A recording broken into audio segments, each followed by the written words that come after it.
Vamos orar todos juntos. Senhor Deus Pai, nós agradecemos.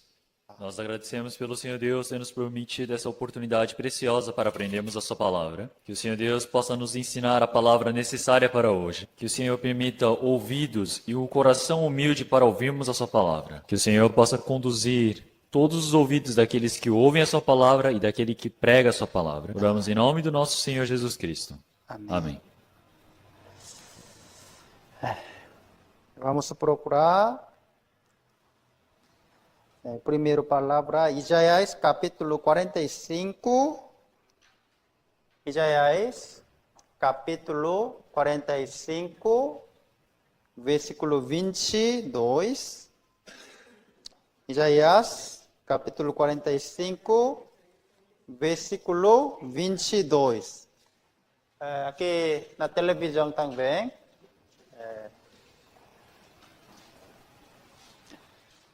Isaías capítulo 45, versículo 22. Vamos ler todos juntos. 1, 2. Olhai para mim e sereis salvos, vós, todos os termos da terra, porque eu sou Deus e não há outro. Em continuidade de ontem, nós vamos continuar aprendendo a palavra de Deus. O Senhor Deus, o Senhor Jesus disse ontem, todos os cansados e enfados, venham a mim, eu vos aliviarei. Todo este mundo, cada momento permite um fardo pesado para as pessoas, mas o Senhor Jesus está dizendo para trazerem esse fardo que o Senhor irá os aliviar. Da mesma maneira, o Senhor Deus está dizendo aqui nessa palavra, ele diz, olhai para mim e todos os termos da terra. Então o Senhor Deus ele não está dizendo, todas as pessoas do mundo façam isso, ganhem dinheiro. Não, ele está dizendo para olharem para ele. Porque no momento em que você olha para Deus, você pode ser salvo. Então, através do estudo bíblico, nós com um olhar espiritual, precisamos olhar para Deus. Então Deus não diz para nós fazermos algo primeiro, mas sim para receber a sua graça. Porque eu sou Deus. Então nós estamos diante de Deus. Deus é um Senhor que não falta nada. Deus não existe o impossível para Ele. Deus não é um Senhor que deseja o nosso esforço, o nosso dinheiro, o nosso serviço para Ele. Como aprendemos ontem, o Senhor Deus, no meio do vazio, do nada, Ele criou todas as coisas. Quer dizer que todas as coisas existem por conta de Deus. Eu estar vivo até no dia de hoje é 100% graça de Deus. Somente Deus é o meu Criador. E não há outro. Então não existe outro Deus. Existem muitos falsos deuses neste mundo, mas eles não são os criadores. Se você não é o Criador, você não é o Deus de verdade. Romanos capítulo 1, versículo 20. Vou ler. Porque as suas coisas invisíveis, desde a criação do mundo, tanto o seu eterno poder, como a sua divindade, se entendem e claramente se veem pelas coisas que estão criadas, para que eles fiquem inescusáveis. Então, como aprenderam ontem, Deus é invisível. Deus não é possível enxergar com nossos olhos. Mas como podemos ver a Deus? Porque o Deus invisível, ele manifesta o seu poder e a sua divindade através das coisas visíveis que foram criadas por ele. Quer dizer que o eterno poder do Senhor Deus, ele se manifesta através de suas criações. Então a divindade aqui expressa a personalidade do Ser Supremo. Então a verdadeira característica de um Deus, da divindade, se manifesta nas suas criações. É por isso que, mesmo que você não conheça ao Senhor Deus, você olhando para todas as criações deste mundo, não tem como você dar desculpa dizendo que não conheceu a Deus propriamente dito. Porque as aves do céu são o quê? A evidência de que existe o Criador. Então, eu estar vivo, respirando, é a evidência de que o Criador me criou e Ele existe. Então, algum dia nós estaremos perante Deus. Então, nenhuma pessoa pode dar a desculpa dizendo, Senhor Deus, eu não conhecia. Ninguém pode dar desculpas diante de Deus. Então vamos ver só mais uma coisa. Jeremias capítulo 33, versículo 22. Então, Jeremias é um livro que foi escrito há 2.600 anos atrás. Vamos ler Tudo juntos. 1, 2. Como não se pode contar o exército dos céus, nem medir 여기 Então, a palavra aqui, exército dos céus, representa as estrelas dos céus. Como não é possível contar o exército dos céus, não conseguimos contar os grãos de areia do mar. Então, mas essa palavra, as pessoas consideravam como errada algumas centenas de anos atrás. Por que será? Então, porque as pessoas diziam, a areia do mar é impossível de contar, mas o céu, se nós olharmos e prestarmos atenção, dá para contar elas. Então, parece que tem muitas estrelas, mas não é o impossível de contar as estrelas dos céus. Mas há 2.600 anos atrás, ele disse que não se pode contar o exército dos céus, nem medir a areia do mar. Então, as pessoas não conseguiam compreender, dizendo, como assim pode existir mais estrelas do que a areia do mar? Porque em 2.600 anos atrás, as pessoas somente enxergavam o céu a olho nu. Então, mas a Bíblia diz que as areias do deserto, da praia, do mar, é o mesmo tanto das estrelas dos céus.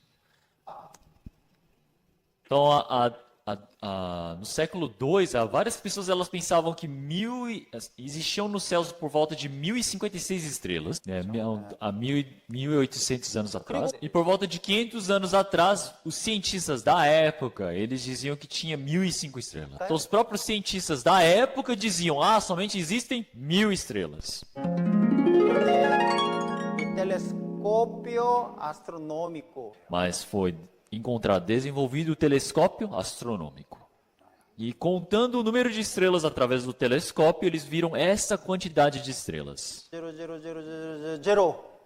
Quer dizer que tem esse tanto de estrelas. É jornal coreano, então vocês não acreditam, não é? Porque eu trouxe a Folha de São Paulo. Folha de São Paulo. Há mais estrelas do que grãos de areia na Terra. Na Folha de São Paulo está trazendo a notícia de que há mais estrelas do que grãos de areia na Terra. Contaram as estrelas, foi 7,000, muito. Então o noticiário trouxe que pode ter mais de 10 vezes do que as areias do mar. Então os cientistas diziam, tem por volta de 1.000 estrelas, mas a palavra deles estava errada e a Bíblia do Senhor Deus estava certa. Isaías capítulo 40, versículo 26. Levantai ao alto os vossos olhos e vede quem criou estas coisas. Foi aquele que faz sair o exército delas segundo o seu número. Ele as chama todas pelos seus nomes. Ele está dizendo, levantai ao alto os vossos olhos e vede quem criou estas coisas. Quem criou essa quantidade de estrelas? Deus não somente criou todas essas estrelas, mas Ele conta o número delas. E também o Senhor, Ele chama cada uma, todas elas, pelos seus nomes. Aquela quantidade imensa de estrelas, Senhor Deus, Ele chama cada uma pelo nome. Eu vou fazer uma pergunta para vocês. O Senhor Deus que conhece o nome de todas as estrelas, será que Ele conhece o nome de vocês ou não? Com certeza Ele sabe. Quer dizer que o Senhor Deus, Ele conhece cada um e o seu nome. Então, por que será? Então, a resposta está nesse versículo. Gênesis capítulo 1, versículo 27. Vamos ler todos juntos. E criou Deus o homem à sua imagem. A imagem de Deus o criou, homem e mulher os criou. Então, é uma palavra surpreendente, hein? Então, o Senhor Deus, Ele criou todas as coisas, mas o mais impressionante é que Ele criou o homem com a sua imagem. Então, o mais impressionante é que o Senhor Deus, Ele criou todo o universo, mas quando Ele criou o homem, criou conforme a sua imagem. Então, essa palavra é uma palavra surpreendente. Então, o Senhor Deus, Ele ter feito o homem, era para que o homem pudesse se tornar como Deus. Então, dentro de nós temos a imagem de Deus, o Espírito. É por isso que antes de nós nos tornarmos em Deus, mesmo que Deus, nós não conseguimos nos satisfazer. Então, o Senhor Deus, Ele deseja que nós possamos nos tornar como Deus e vivamos para a eternidade. O Senhor Deus não é um ídolo. Deus não deseja as coisas mínimas dessa terra, de dar um pouquinho de dinheiro, um pouquinho de bênção a mais. Não é isso. Deus deseja nos permitir todas as suas coisas. Da mesma maneira como os pais têm o seu filho, o Senhor Deus, ele criou o homem como se fosse seu filho. Como o pai deseja que seu filho herde a sua casa, o Senhor Deus, ele nos deu o reino dos céus. O Senhor Deus deseja nos dar o reino, do Senhor Deus, ele deseja nos dar todas as suas coisas, porque ele nos criou com a sua imagem. O Senhor Deus, ele nos fez com pó da terra e ele colocou o Espírito dentro de nós. Alma vivente. No versículo diz alma vivente, quer dizer que o quê? Um espírito que tem vida, está vivo dentro de nós. Então, o corpo do homem é composto dessa forma. O homem tem o corpo, a alma e o espírito. A Bíblia está dizendo de forma exata que o corpo é composto, o homem é composto dessas três coisas. O homem, qualquer um que seja, possui esses três aspectos. Então podemos olhar aqui. Primeiro nós temos o corpo que nós enxergamos. E ali dentro temos algo chamado alma. E dentro da alma nós temos o espírito. Então, na realidade, na Bíblia está escrito alma, mas nós precisamos saber que dentro dessa alma tem o espírito. Então é difícil eu explicar tudo de forma detalhada, eu vou dar somente um exemplo. Então, o corpo ele tem uma função, o papel de que tocar, enxergar, sentir. Eu estou caminhando, eu de repente vejo uma nota de R$200 ali no chão.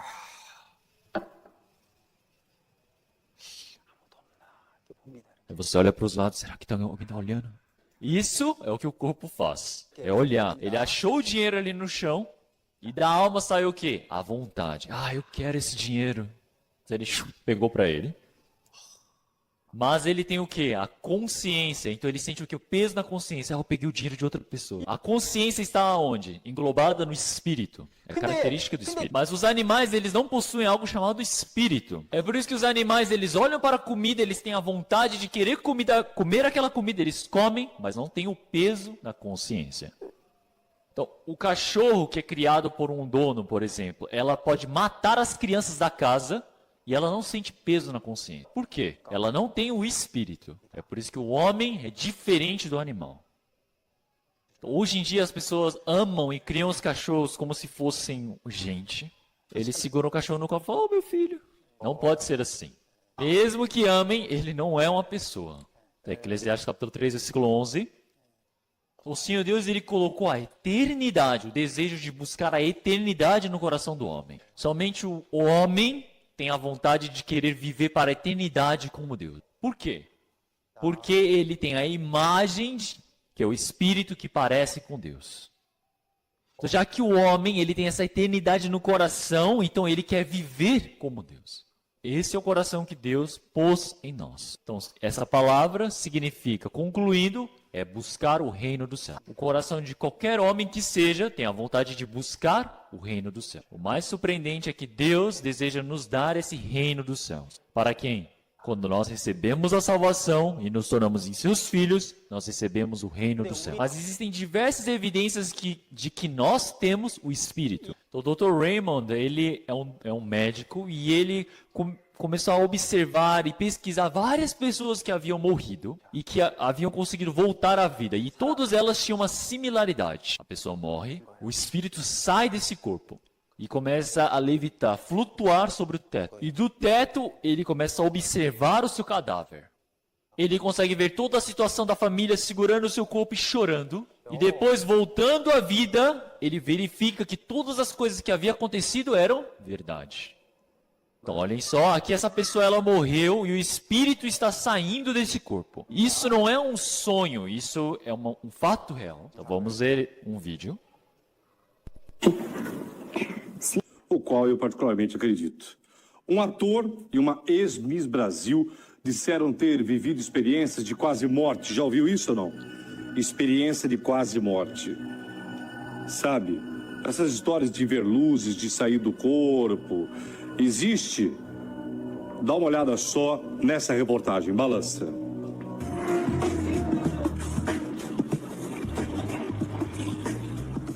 Um acidente de carro deixou Débora em coma por 4 dias. Quando acordou, a Miss Brasil 2010 não se lembrava de nada. Ao longo da recuperação, a memória foi se restabelecendo e as lembranças de Débora passaram a confundi-la.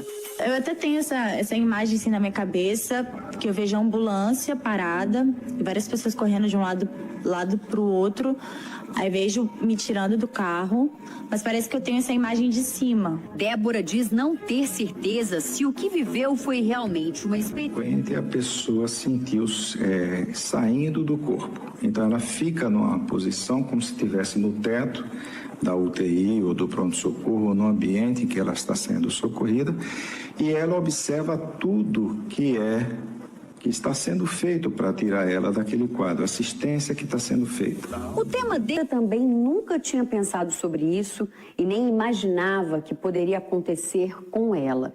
Mas depois que ela sofreu um acidente aos 17 anos e ficou 30 dias em coma no hospital, muita coisa mudou. Marta, você passou a acreditar nessa experiência de quase morte? Sim, Patrícia, passei sim, porque eu senti que eu estava indo embora. Eu senti meu espírito desprendendo do meu corpo físico. E eu sei que eu voltei, graças a Deus, eu estou aqui. Marta sofreu um acidente de moto, teve traumatismo craniano e levou meses para se recuperar. Algum tempo depois de sair do hospital, começou a se lembrar da experiência de quase morte. Hoje, a funcionária pública não tem nenhuma dúvida. Esteve muito perto do outro lado. Lembro que era luzes, era um clarão. E tudo era muito branco, tudo era muito claro. E me lembro que eu senti medo. Mas eu lembro que eu senti medo e parece que meu espírito voltou. De acordo com os pesquisadores, a tendência dos pacientes que passam por essa experiência é de voltar do coma com menos medo da morte. Uma espécie de gratidão por poder retomar a vida. Eu comecei a dar tão mais valor para minha família e para a vida. Há coisas que eu achava banais, que eu não dava importância. E minha vida então mudou muito após isso tudo.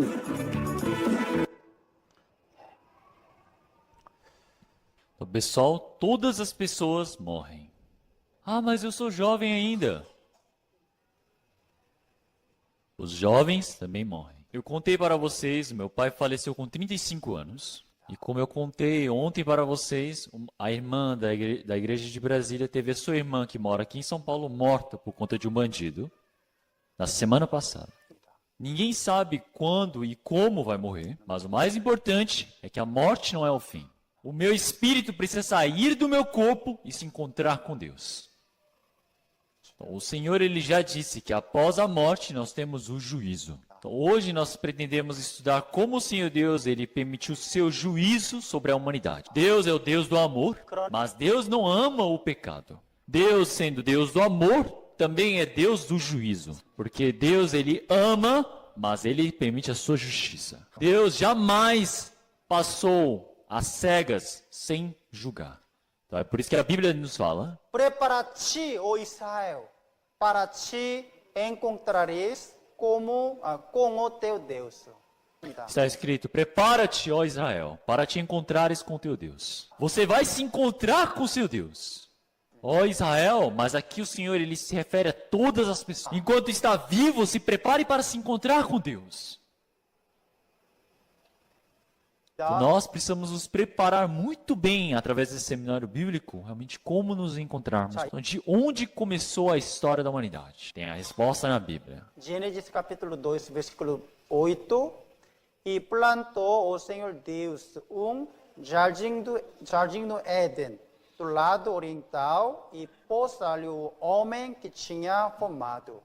Então, o Senhor Deus, ele colocou Adão e Eva criados por ele no jardim do Éden. Então, será que o jardim do Éden realmente existiu? Algumas pessoas pensam que o jardim do Éden está dentro da sua imaginação. É como se o jardim do Éden fosse um lugar tão bonito, mas no meio dos sonhos da imaginação. Mas em Gênesis aparece a localização exata do jardim do Éden. E saia rio do Éden para regar o jardim. E dali se dividia e se tornava em 4 braços. Então saía um rio do Éden que se dividia em 4 braços. Primeiro é Pison, segundo Gion, terceiro Tigre, quarto Eufrates. Aparece o nome dos 4 rios. Dentre esses 4 rios, o Tigre e o Eufrates percorrem até hoje. Quer dizer que o Jardim do Éden estava localizado onde tinha esse rio Tigre e Eufrates. É esta região. O rio Eufrates e Tigre percorrem até hoje esse território. É por isso que eles se encontram ali e eles Golfo Pérsico. Eles se encontram e se desaguam no Golfo Pérsico. Então, nós temos aqui a Síria, o Iraque, o Irã, e na região do Iraque, em cima dele. Então, nós podemos ver um satélite que passou por cima da região, filmando e tirando fotos do subsolo e viu que aqui tinha o quê? Rastros de rios. Quer dizer, hoje em dia não tem mais um rio ali, mas eles encontraram rastros, vestígios que tinham um rio naquela época. É por isso que eles encontraram todos os rastros de Gion e Pison. Quer dizer que, conforme a palavra da Bíblia, Pison e Gion existiam. É por isso que eles descobriram dizendo, aqui ficava o Éden. Na Bíblia dizia que tinha 4 rios e eles encontraram os 4 rios. A Bíblia é verdadeira. Então, onde está o Jardim do Éden, então? Em Ezequiel 31, ele disse que todas as árvores do Éden foram precipitadas abaixo do solo. Adão e Eva pecaram no Jardim do Éden e eles foram expulsos de lá, mas o Senhor Deus pegou o Jardim do Éden e precipitou lá para baixo das terras. A Bíblia fala de forma exata, serás precipitado para as partes mais baixas da terra. Mas aconteceu algo surpreendente. Olhem só, isso é petróleo. De onde é produzido, aonde é produzido a maior quantidade de petróleo no mundo? É bem nessa região onde tinha o Jardim do Éden. 70% de todo o petróleo do mundo sai desta região. Por que sai tanto petróleo dali? Aquela região é um deserto que só tem areia. Mas por que tem tanto petróleo? Porque todos os seres vivos, eles foram precipitados para as partes mais baixas da terra em um único instante. Então quer dizer que todos os animais e plantas foram precipitados para as partes mais baixas da terra e esses fósseis se tornaram em petróleo. Então sair tanto petróleo dessa região, quer dizer que vários animais e plantas foram o quê? Precipitados para as partes mais baixas da terra e foram produzindo o petróleo. A Bíblia é verdadeira. A Bíblia é a palavra de Deus. Então o Senhor Deus, ele plantou o Jardim do Éden e pôs ali o homem. É Adão e Eva. A Bíblia fala de forma exata que através de um homem e uma mulher fez toda a humanidade. Mas pela ciência isso também foi comprovado. Por quê? Somente o homem tem algo chamado cromossomo Y. Estudando o cromossomo Y, as pessoas eles conseguiram deduzir de que todos os homens eles vieram de um único homem. E pela ciência foi comprovado que através da mulher que possui o DNA mitocondrial, vieram todos de uma única mulher. Então a Bíblia é verdadeira, não é? Existia Adão e a primeira mulher, Eva. Isso é inexplicável através da teoria da evolução. A palavra de Deus, a Bíblia é verdadeira. Então o Senhor Deus ele permitiu uma lei para Adão e Eva. Então ele diz, tudo bem comer de todos os frutos, só não pode comer do fruto do conhecimento do bem e do mal. Porque no dia em que dela comeres, certamente morrerás. No dia em que dela comeres, certamente morrerás. Não come, que se comer, vai morrer. É a palavra de Deus. Então, mas a serpente que aqui aparece, nós podemos saber que é o diabo na Bíblia. Satanás, ele tenta, utilizando essa cobra, o que ele disse para a mulher? A serpente disse à mulher, certamente não morrereis. É a palavra similar a Deus. Certamente morrer. Então aparece as mesmas palavras, não é? Mas é o quê? Totalmente o contrário. Então, o Senhor Deus, ele diz, certamente morrerás, mas o diabo, ele diz o quê? Certamente não morrereis. Essa é a característica de Satanás. O diabo parece que usa muito bem a palavra do Senhor Deus, parecido, mas é o oposto. É por isso que Eva, ela confundiu. E ela comeu. Depois de comer, deu para o seu marido. O Senhor disse que no dia em que dela comeres, certamente. Então quer dizer que a Bíblia está errada. Que Adão e Eva comeram, mas não morreram no dia. A palavra de Deus está errada. Quer dizer que o Espírito que Deus colocou em Adão e Eva morreu naquele dia. Então olhem só. Ezequiel capítulo 18 e versículo 4. A alma que pecar, essa morrerá. Esse Espírito, no dia que ela pecou, morreu. Então, dentro do meu corpo agora eu tenho o Espírito, mas já que eu pequei contra o Senhor Deus, essa relação com Deus foi cortada. Quer dizer que agora eu perdi toda a relação com Deus. Esse é o primeiro pecado do homem. É um resultado surpreendente. Quer dizer que todas as pessoas que nascem através de Adão e Eva nascem como pecadores. Então, Adão e Eva, eles foram contaminados pelo pecado. É por isso que todas as pessoas que nasceram deles, eles nascem herdando o pecado. Então, isso é uma tragédia. Então, iniciou o trabalho. Vocês trabalharam hoje? Vocês trabalham esforçadamente todos os dias. Esse é o resultado do pecado. A dor no parto se iniciou. É o resultado do pecado. E já que a mulher, ela comeu primeiro, o Senhor Deus, ele adicionou este castigo maior para a mulher. E ambos foram expulsos do jardim. E quinto, da terra nasceram somente coisas boas, mas agora começou a surgir espinhos e cardos. Os espinhos que nascem do solo, eles representam o quê? A maldição. E todas as pessoas nasceram como pecadoras. Todas as pessoas, elas nascem pecadores. Até as crianças que parecem como um anjo, aquela criança pequena ali, é tão bonitinha parecendo um anjo, mas dentro dela tem o pecado. Tem o pecado, o instinto do pecado.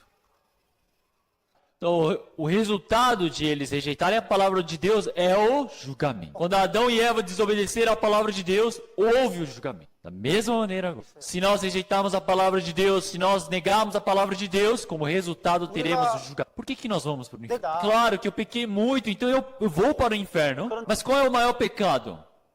Não é o homicídio, é negar a palavra de Deus. Nós vamos para o inferno por conta desse motivo. Enquanto vocês ouvirem a palavra de Deus, vocês precisam orar para que vocês possam crer nessa palavra. Então, havia o jardim do Éden. Então, a Bíblia é verdadeira. Então, agora, através de Adão e Eva, muitas pessoas foram nascendo. Muitas pessoas nasceram. Mas quanto mais vai aumentando o número de pessoas, mais se multiplica o pecado. Adão e Eva tiveram 2 filhos, Caim e Abel. Mas o irmão chamado Caim, ele cobiçava e invejava tanto o seu irmão que o matou. Então, após o início do pecado, não passou nem um pouco, já começou o homicídio. Então, olhem só, com tão poucas pessoas naquele tempo aconteceu o homicídio. Então, imagina quando agora está, no tempo de hoje, tão multiplicado. Então, quantos pecados existem nessa terra? Então, em Gênesis capítulo 6, versículo 5, aparece uma palavra assim. Viu o Senhor. O que ele viu? A maldade do homem se multiplicará sobre a terra e que toda imaginação dos pensamentos de seu coração era só má continuamente. Então, o Senhor Deus, ele olha para os pensamentos do homem também. Ele está olhando para o coração. Ele também vê a sua imaginação, o seu planejamento. A imaginação, os pensamentos e o coração não são enxergáveis com os nossos... Mas o Senhor Deus, ele viu tudo. Ele vê o pensamento do homem. O Senhor Deus está observando o meu pensamento agora. Ah, esse seminário chato, ele não acaba logo. Eu preciso ir para casa assistir minha novela lá na Netflix. Ah, precisa acabar rápido, eu preciso assistir TV. Deus está olhando todos esses pensamentos. Quando o homem, ele planeja os planejamentos malignos, O Senhor viu. o Senhor, ele viu. Ele vê. Ele está vendo o nosso coração. Já que ele está vendo o nosso coração, ele disse o que aqui? A terra está cheia de pecado. Então, diz Deus a Noé, o fim de toda a carne é vindo perante a minha face, porque a terra está cheia de violência. Então quer dizer que neste mundo está cheio de pecado. Então Deus não podia deixá-los assim. Pessoal, quando vocês está cheio de lixo na lixeira, vocês precisam jogar fora, precisam queimar. Já que esse mundo estava cheio de pecado, Deus julgou o mundo com a água. Primeiro Deus chamou a Noé. Fez construir uma arca, porque não podem morrer todos. Deus permitiu um caminho para receberem a salvação. Qualquer um que entrar nesse barco pode ser salvo. Mas Deus, ele explica de forma bem detalhada como construir o barco. Faça de madeira de gofé. Você vai passar o betume por dentro e por fora para não vazar água. Ah, faça uma janela. Você precisa fazer andares de 3 andares, baixo, segundo e terceiro. Ah, o tamanho do barco vai ser assim. O Senhor Deus ensinou de forma detalhada. E esse era mais ou menos o formato. Era madeira de gofé. Ela tinha um comprimento de 150 metros. Então há uma arca bem grande. Então, olha, 15 metros de altura.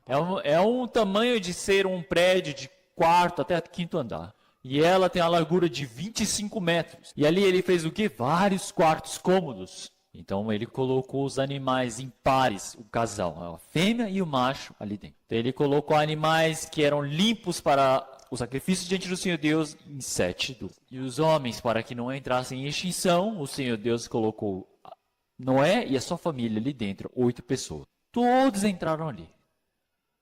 Noé pregou para as pessoas. Ah, Senhor Deus vai julgar o mundo com a água. Vocês precisam entrar na arca para viverem. Deus vai julgar este mundo com o dilúvio. Ele gritou, clamou. Será que as pessoas ouviram ou não? Ninguém ouviu.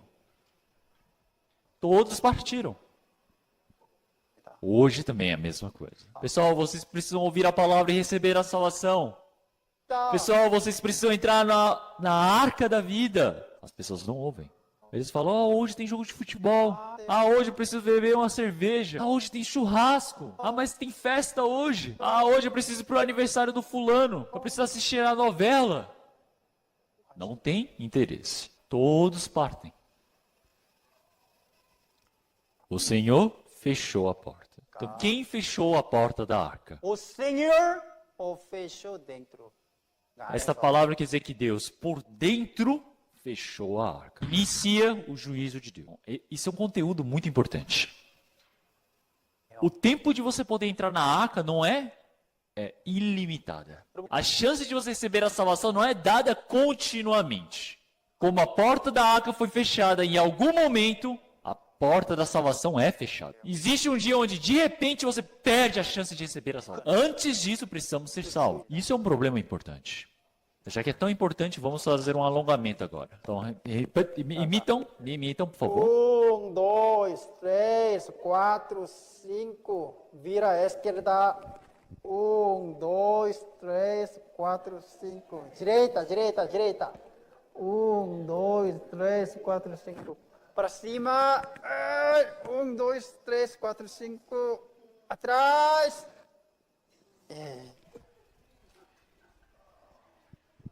A partir de agora é importante. Então começou a chover. Então iniciou o juízo de Deus como... Mas essas pessoas podem entrar na arca agora ou não? Não podem mais. Mesmo Noé querendo abrir, Deus que fechou a porta. Todos morreram. Sobreviveram 8 e todas as pessoas do mundo. Esse juízo caiu sobre o Brasil, Coreia, China, para todo o mundo. Na Coreia também tem diversos rastros que houve um dilúvio. Mas no Brasil eu também vi diversos. Teve uma vez que eu fui para Piauí. Então eu vi que havia rastros de que uma montanha bem alta teve rastros onde a água foi submersa pela água e depois a água vazou. E na aldeia, logo abaixo dessa montanha, o chão é feito todo de areia. Toda a aldeia é feita de quê? De areia. Uai, mas perto daquele bairro não tem mar, não tem praia, mas por que tem tanta areia ali? O pessoal daquele bairro, eles diziam, que antigamente era coberto de água. Quer dizer que o mundo todo foi encoberto pela água. Caiu a chuva dos céus, o Senhor fez sair a água do subsolo. Olhamos aqui.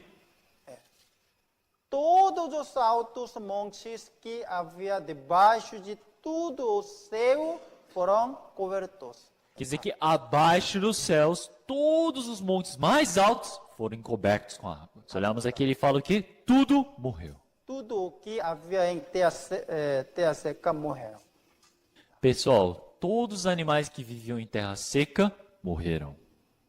Os homens também morreram. Então, a arca de Noé é real? Vamos procurar algumas evidências. De onde veio toda essa água? Em Gênesis capítulo 7 tem a palavra de que o Senhor ele abriu as janelas dos céus e fez cair toda essa água. E ainda parece que debaixo da terra o Senhor fez transbordar toda a água. Em Gênesis capítulo 1, versículo 7, o Senhor ele fez a divisão, a expansão entre o firmamento, em cima e abaixo do firmamento, e em cima do firmamento ele tinha uma expansão de água. Quer dizer que havia o quê? Uma camada de água. Então nós podemos ver o que? Uma camada de água encobrindo a terra. Já que a água está contornando a terra, era um ambiente totalmente diferente de hoje. Podemos ver que todos os raios ultravioletas e ruins, maléficos para o nosso corpo são impedidos por essa camada. Somente as coisas boas para o corpo, para a saúde, ultrapassam essa camada. É por isso que o ambiente, o sistema deste mundo era muito melhor do que hoje. É por isso que os homens eles viviam o quê? 10 vezes mais do que os dias de hoje. Por isso que todos os seres vivos da Terra também eram o quê? Gigantes. Mas olhem só. Se olharmos a meia-vida do homem aqui, nós podemos ver que todos até Noé viveram o quê? Até 900. Mas depois de Noé, todas as pessoas que foram nascendo começou a diminuir a meia-vida deles. Porque o ambiente ficou... O fóssil de uma libélula, nós podemos ver o quê? 70 centímetros. Uma libélula desse tamanho sai voando por aí. Tamanho de uma barata de 30 centímetros. Barata é desse tamanho assim, ó. Tão bonito? Bonito, né?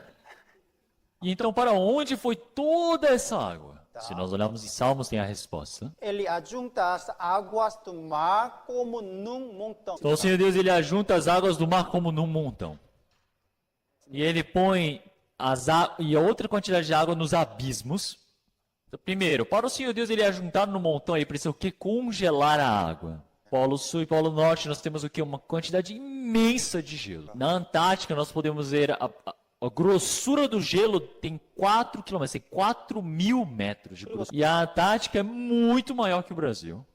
Se derreter todo esse gelo, o mundo quase todo é encoberto com água. Então, aqui ele fala o quê? O Senhor Deus, ele congelou. Quando todo o gelo da Antártica derreter, o mundo se torna assim. Então, olhem só isso. Pesquisadores descobriram pequeno diamante que aponta para a existência de grande depósito de água sob o manto da Terra. Com cerca de 600 quilômetros de profundidade, seu volume poderia preencher 3 vezes os oceanos que conhecemos. Então, nós podemos ver uma quantidade de água 3 vezes maior de todos os oceanos abaixo de 600 quilômetros. O que o Senhor Deus ele faz? Ele diz o quê? Põe os abismos em depósitos. Pessoal, Salmos é um livro que foi escrito há 3.000 anos atrás. Mas isso foi descoberto recentemente. Como é que os Salmos pode saber disso? Porque é a palavra do Deus Criador. Aqui é nos Estados Unidos, o Grand Canyon. Então aqui nós podemos ver com calma que tinha cheio de água que foi saindo, vazando de pouco em pouco e criou toda essa geografia. Então aqui nós podemos ver somente um rio percorrendo a área. Então olhem só isso. Então nós podemos ver que andares do solo bem planos, bem retilíneos. Quer dizer que toda essa geografia, toda essa região, o solo foi formado pouco em pouco com o vazamento da água. Para que essa região seja produzida naturalmente é necessário do quê? De um dilúvio que aconteça mundialmente. Quando olhamos para essas coisas, nós podemos dizer, realmente houve um juízo no mundo. Aqui é na Bolívia, do lado do Brasil. Então, no Brasil, nós temos o quê? O deserto de sal. Ele tem o quê? 4.000 metros acima do nível do mar. Tudo sal. Tudo sal. É comestível. Por que tem tanto sal a 4.000 metros acima do nível do mar? Quer dizer que tudo ali era encoberto com água. Quer dizer que a água foi vazando, mas ela se manteve e começou a evaporar. Então sobrou o quê? O sal. O dilúvio mundialmente conhecido é verdade. Vocês não acreditam no dilúvio? Então vá para a Bolívia, que é ali do lado, e provem desse sal. Aqui é no Peru, a 3.000 metros. Aqui o que são campos de sal. Eles ajuntam sal dessa região e vendem na feira. Sal normalmente precisava estar no mar, mas ele está onde? Em cima de uma montanha. Quer dizer que toda essa região foi encoberta pelo dilúvio. Então vamos ver.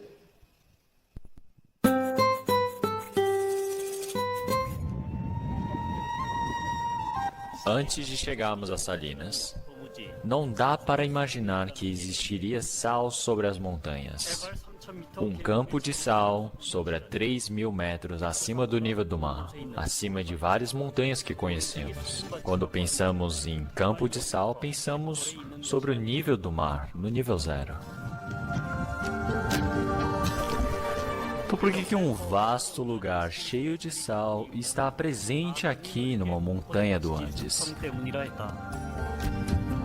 Dizem que a água, cheia de minerais que desce do Andes, foi aglomerando nesse local no tempo da era glacial e assim naturalmente foram formando locais cheios de sal como o do mar. Os Incas, eles juntavam todas essas águas em um único lugar para montar várias escadas de poças de sal. Uma paisagem misteriosa que não há em lugar algum. Vamos ver até aqui, é misterioso. Então é um mistério. Como é que pode ter tanto sal em cima da montanha? Se conhecemos a Bíblia, nós podemos dizer: ah, isso não é um mistério, é fácil de saber que é verdade, é fato. Já que você não conhece a Bíblia, é um mistério. O importante, onde está a arca agora? Tem a resposta na Bíblia. E vamos ler todos juntos. 1, 2. E a arca repousou no 7º mês, no dia 17 do mês, sobre os montes de Ararat.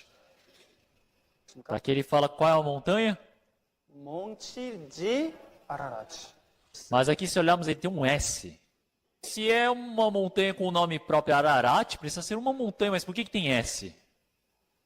Então, mas indo para ver aonde que ficava essa montanha do Ararat, viu que ele não é uma montanha, são duas montanhas. Ao leste da Turquia nós temos os montes de Ararat. Olhem só isso, olha essa foto. São duas montanhas, não são?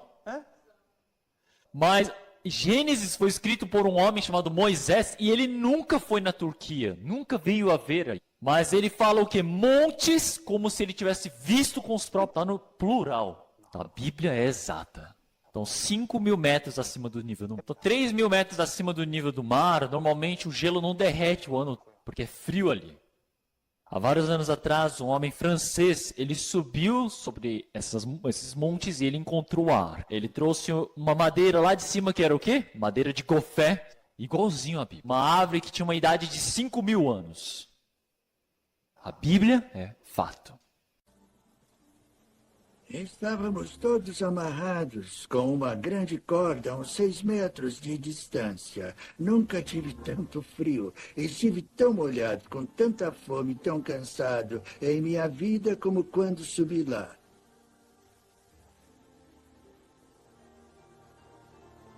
Ele tentava me mostrar a arca. Quando eu estava em pé, ela parecia uma grande pedra azul.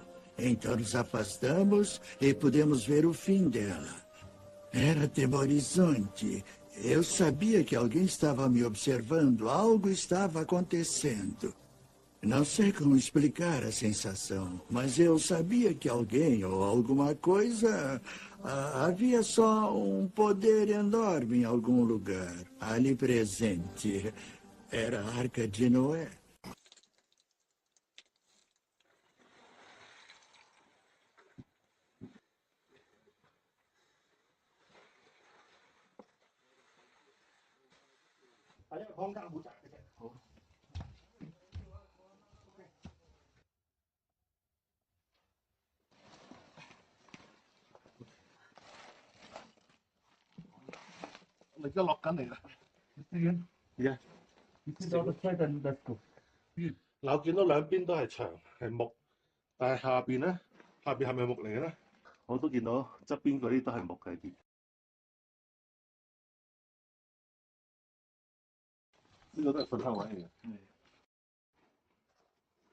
我已經進入咗方舟嘅遺骸嘅內籠。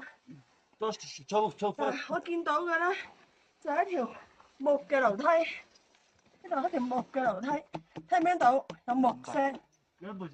好，我帶大家再望上去上邊，見唔到一條木？呢度一條木，呢度嗱一條差唔多成2、3米嘅長木。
A Bíblia é verdadeira. Pessoal, já que esse mundo está cheio de pecados, o Senhor Deus julgou o mundo com a dilúvio. Adão e Eva pecaram no Jardim do Éden, é por isso que Deus julgou o Jardim do Éden. As pessoas do mundo pecaram, é por isso que o Senhor Deus amaldiçoou e julgou todo este mundo. Então vocês precisam saber, se eu pecar, o Senhor Deus com certeza irá julgar. Vocês podem entrar nos céus? Vocês podem entrar nos céus? Se vocês tiverem um pecado do tamanho de um pedacinho de unha, vocês não podem entrar no céu. O Senhor Deus conhece a todos e julga a todos. Em 2 Pedro tem uma palavra assim. Eu irei ler. Pelas quais coisas pereceu o mundo de então, coberto com as águas do dilúvio. Mas os céus e a terra, que agora existem pela mesma palavra, se reservam como tesouro e se guardam para o fogo, até o dia do juízo e da perdição dos homens ímpios. Ele está dizendo, no tempo de Noé, o mundo foi julgado pelo dilúvio, vocês sabem disso. Antes o mundo foi julgado pelo dilúvio, mas agora o Senhor Deus irá julgar este mundo através do fogo. E até que o Senhor ele julgue este mundo através do fogo, ele mantém, preserva. O Senhor Deus com certeza irá julgar este mundo pelo fogo. Vocês sabem quantas armas nucleares nós temos no mundo? Então amanhã eu irei explicar sobre a palavra da Bíblia que fala sobre a última guerra.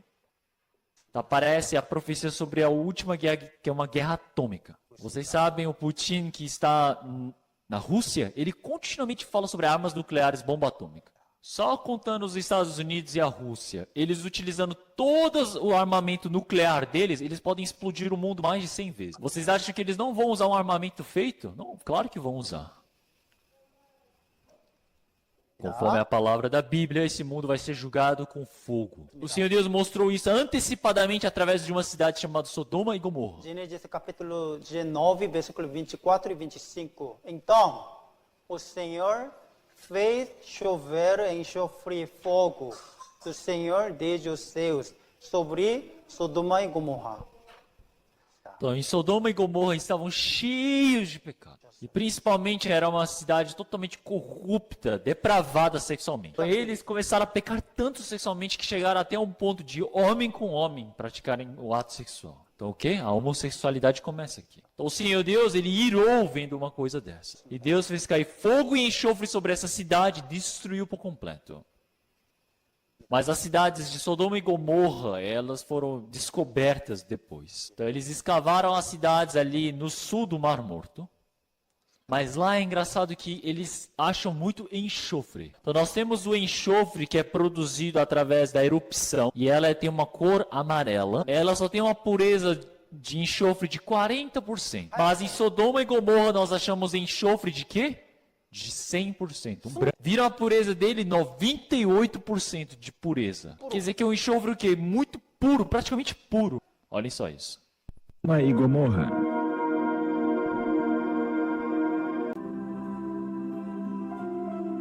Um pedaço de enxofre das cidades está aqui sendo queimado.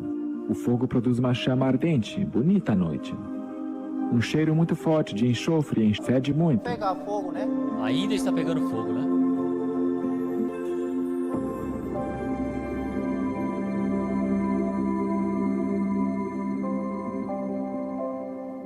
Este enxofre é da forma monoclínica. Enxofre branco que foi queimado ou cozido a uma temperatura muito alta. é bastante diferente de enxofre natural, que é formado em outras áreas geotermais da Terra. Continham 90 na Terra.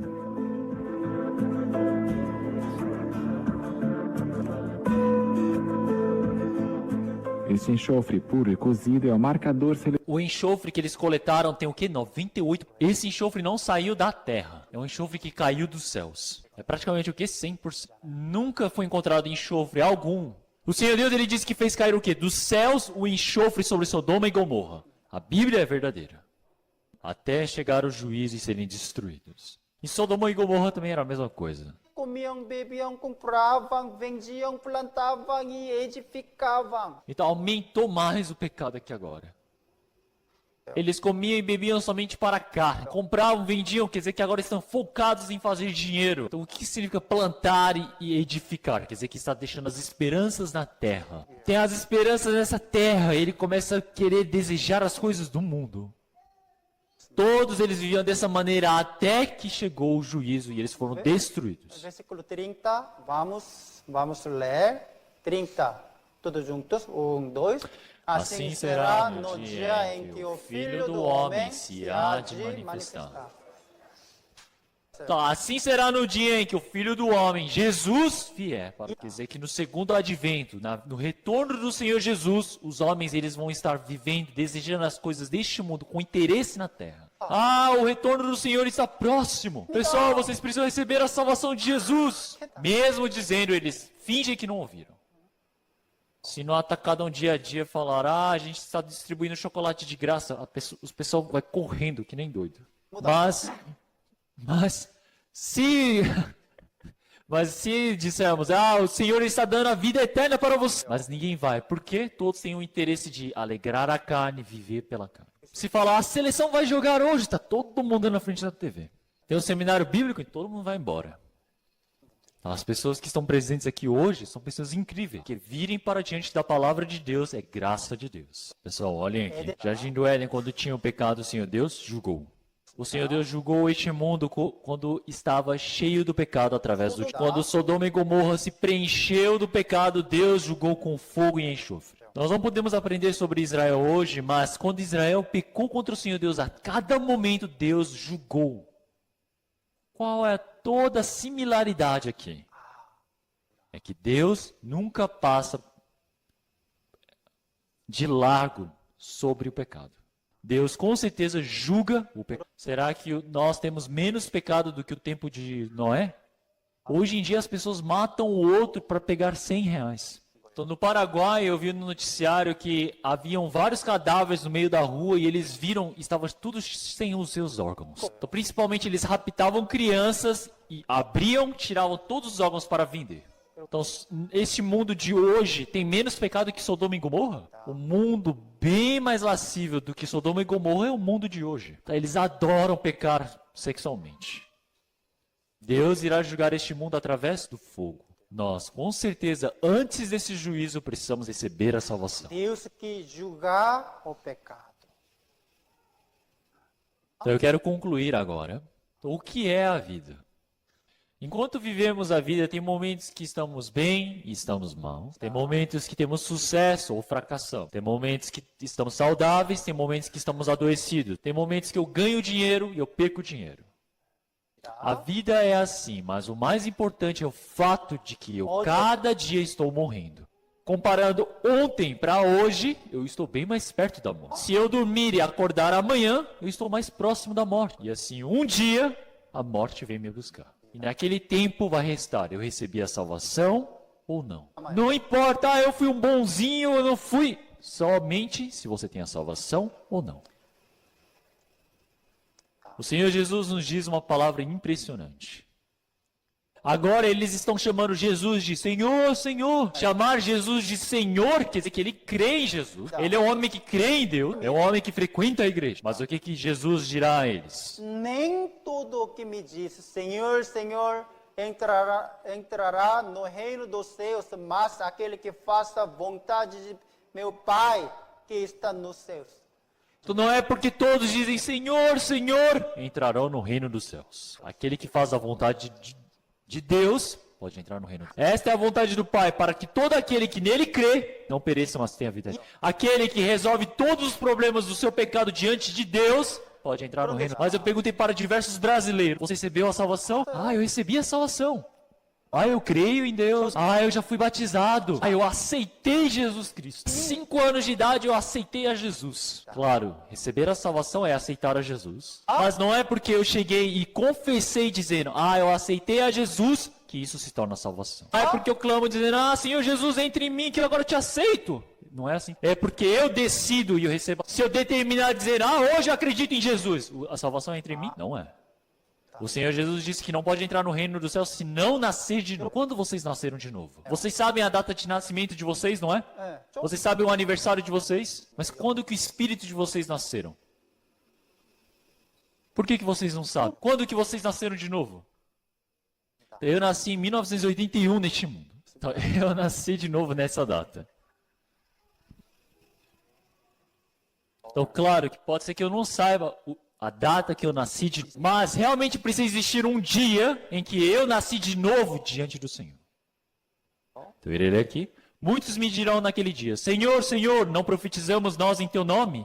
E em Teu nome não expulsamos demônios? E em Teu nome não fizemos muitas maravilhas? Ah, Jesus, eu já profetizei, eu fui pastor e preguei no Seu nome. Expulsei demônios por nome de Jesus. Ah, eu fiz o que? Maravilhas, milagres. Curei enfermos. Ele falar: pelo nome de Jesus você vai ser curado. Mas o que o Senhor Jesus ele disse? Nunca vos conheci. Nunca vos conheci. Nunca vos conheci. Então lhes direi abertamente: nunca vos conheci. Apartai-vos de mim, vos que praticais esta iniquidade. Como é uma palavra medonha. O Senhor Deus ele vai dizer o quê? Aberta na frente de todas as pessoas, de forma pública. Ele vai dizer: você fez milagres em meu nome? Você pregou em meu nome? Eu não te conheço. Apartai-vos de mim, vós que praticais a iniquidade. Eu disse para você nascer de novo. Eu não disse para você fazer milagre. Você nem nasceu de novo, mas por que pregou a palavra de Deus? Você nem nasceu de novo, mas por que entrar no reino dos céus? Primeiramente, precisa nascer de novo. Mesmo que você prove de milagres, de dom de língua, de coisas sobrenaturais, se você não nascer de novo, não tem como entrar no céu. Em Romanos aparece uma palavra assim. Porquanto não conhecendo a justiça de Deus.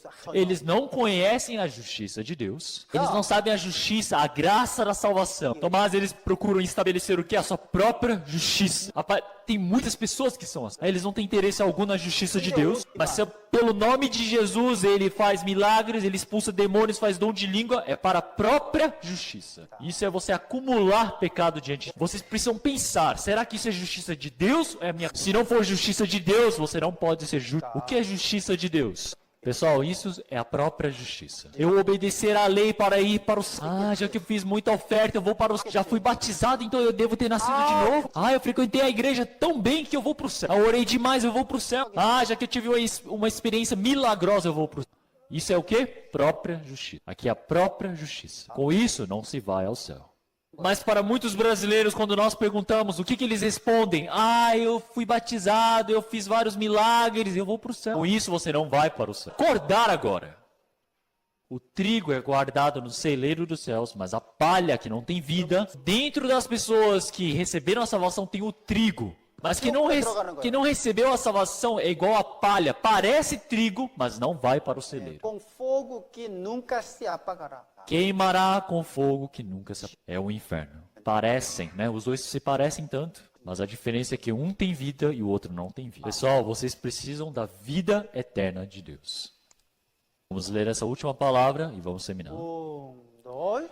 Jesus respondeu e disse-lhe: na verdade, te digo que aquele que não nascer de novo não pode ver o reino de Deus.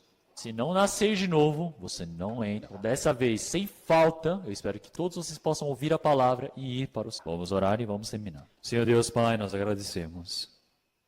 Senhor Deus, hoje nós aprendemos sobre o Senhor Deus que logo julgará. Nós sabemos que o Senhor Deus escreveu vários dos seus juízos na Bíblia. Que através desses julgamentos o Senhor Deus permita para que nós possamos pensar sobre o nosso próprio juízo. Que o Senhor permita para que nós possamos saber que estaremos perante o seu tribunal. Que o Senhor permita graça para que todos possam se salvar e não pereçam. Oramos em nome do Senhor Jesus Cristo. Amém.